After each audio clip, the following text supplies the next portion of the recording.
আমার কাছে কোথাও আসলে চেতনা বলে আমি কিছু পাইনি। কিছু আকাঙ্ক্ষা আমাদের তৈরি হয়েছিল, যে আকাঙ্ক্ষাগুলো আপনি ঢাকা শহরের প্রত্যেকটা দেয়ালে দেখেছেন। যে একটা দেশ তারা দেখতে চায়, ছাত্রছাত্রীরা দেখতে চায় যেখানে সব ধর্মের সম্মান করা হয়। এমন একটা দেশ তারা দেখতে চায় যেখানে মানুষ মানুষের সাথে সম্মানের সাথে চলতে পারে। শেখ হাসিনার শাসনামলে যেভাবে অদ্ভুত রকম মানুষের যে ন্যূনতম সম্মানটুকু ছিল না, তার যে চলা, তার যে ব্যক্তি স্বাধীনতার যে ন্যূনতম কিছু ছিল না, সেইখান থেকে সে এই জুলাই পরবর্তী সময়ে তারা চেয়েছিল একটা অ্যাকাউন্টেবিলিটি বেসড এবং মানুষকে সম্মান করে এরকম একটা ব্যবস্থাপনা তৈরি হবে। এই যে এই আকাঙ্ক্ষাটা আমি দেখতে পেয়েছি।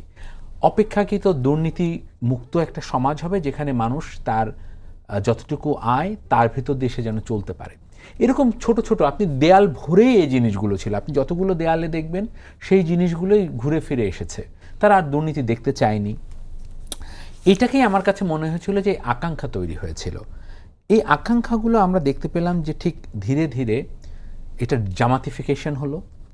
এইটার দলীয়, যদিও আমার পাশে আমার বোন আছেন একটা নির্দিষ্ট দলের, সেই দল এটাকে কুক্ষিগত করলো। এইভাবে আমার কাছে হঠাৎ করে মনে হলো যে এই যে সবাই মিলে আমি যখন জুলাইয়ের 3 তারিখ মানে জুলাইয়ের 17 তারিখ থেকে আগস্টের 5 তারিখ পর্যন্ত আমি মাথায় থেকেছি, আমাকে কি কোনো রাজনৈতিক দল আমাকে বলেছে থাকার জন্য? আমি আমার ডিউটি পালন করেছি।